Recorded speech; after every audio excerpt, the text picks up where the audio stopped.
What do you do when things are not going the way you want them to go? How do you behave when you're down on your luck? How do you feel when all of a sudden all around you is darkness? Hi, my dear friend. This is Anna Jadi, dear Anne, and we're walking the way of the cross today. We're looking at some of the things that Jesus said on the cross. The first one being, Father, forgive them. They don't know what they're doing. That is very instructive. Everyone involved had let Jesus down in some way, and yet he still found in his heart the grace to forgive.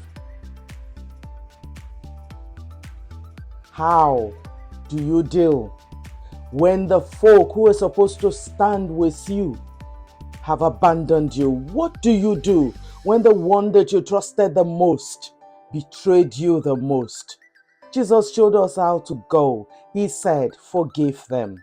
Why? They don't know what they're doing. If they knew better, they would do better. Someone says, Father, forgive them.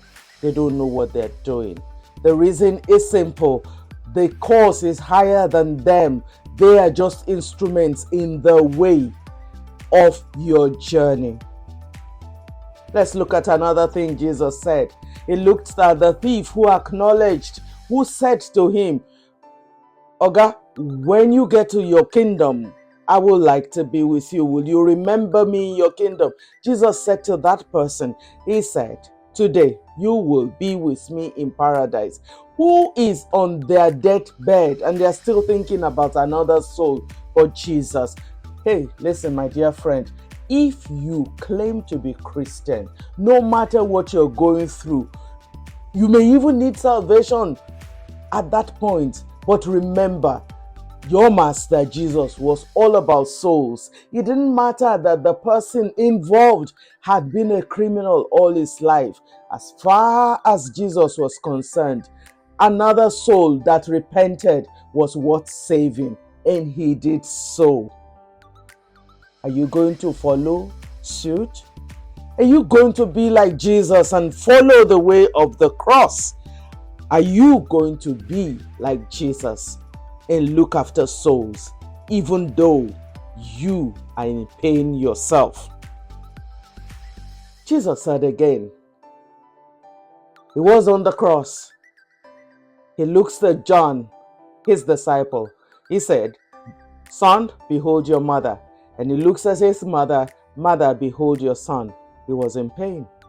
This was his darkest moment. And yet, he didn't forget his own.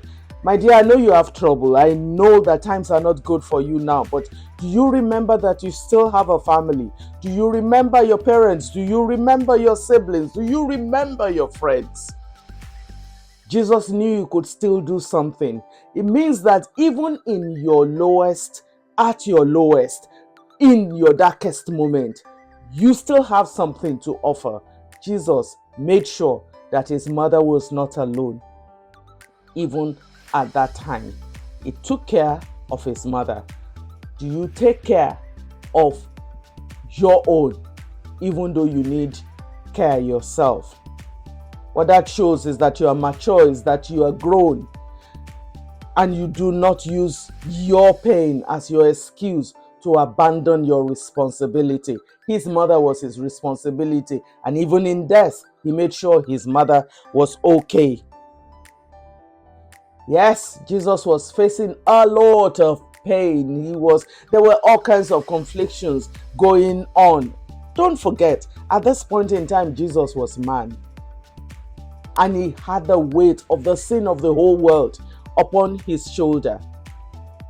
Like Psalm 22 says, he said, my God, why have you forsaken me? It is okay to ask questions. It is okay to express your pain, but only to God. You do not have the right to use your pain to inflict pain on other people. Go to God with your pain. Someone says God is not fazed by your tantrum. He's not fazed by your outburst. Jesus went to God. On the cross, he says, my God, why? It's okay to ask questions. It is not okay to question God because God is God. But it is okay to ask questions. Jesus did on the cross. And the Bible records that there was an earthquake, there was darkness, there were rumblings that showed that this man was no ordinary man. It is true that you are going through stuff right now. But even in your pain, can we look at you and see that you are no ordinary person? It is okay to be in need. Jesus was on the cross and he said, I thirst. He was thirsty. He had been through a really hard day, hard season, and he had a need. Yes, he was God, he was the Son of God, but he had a need. My dear, it is okay for you to be in need. Yes, we know that you are that big man of God. Yes, we know that you are Sister Holy, but you are in need right now. Your hip is out of joint. Your heart is broken. Your body is frail. It is okay to express your need. Don't die trying to remain strong when we can all see that you are weak. Everybody saw that Jesus was not, at that point, he was man.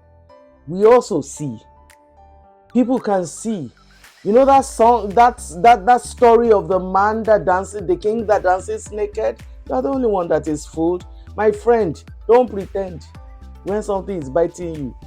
Don't wear agbada and cover your sore. Open it up so that someone can bind you up. They did give him something to drink. It was not what would quench his thirst, because the people that were around him were wanting the worst for him. All right, it's okay. It's okay for people not to show you the kind of kindness they need to show you, even in your moment of need. That will reveal to you, my dear friend, their heart. You know, for as long as things are going on all right, you don't know people's heart. Just let something go out of whack. Then you see them in their elements, and that's also okay too. Jesus said, after all is said and done, don't forget, he understood his assignment. He said, it is finished. Do you understand your assignment? Do you know when it started, and do you know where you're at now? Do you know when it will finish? And at the end of the day, Jesus said to God, Father, I commit to you my soul. Who do you commit yourself to? Do you go to Nkenga because now you are down on your luck? Or do you commit yourself to God? Do you leave your matter in God's hands? As you go through today, my dear friend, I need you to consider these things. And let's do this again tomorrow. God bless you. Bye-bye.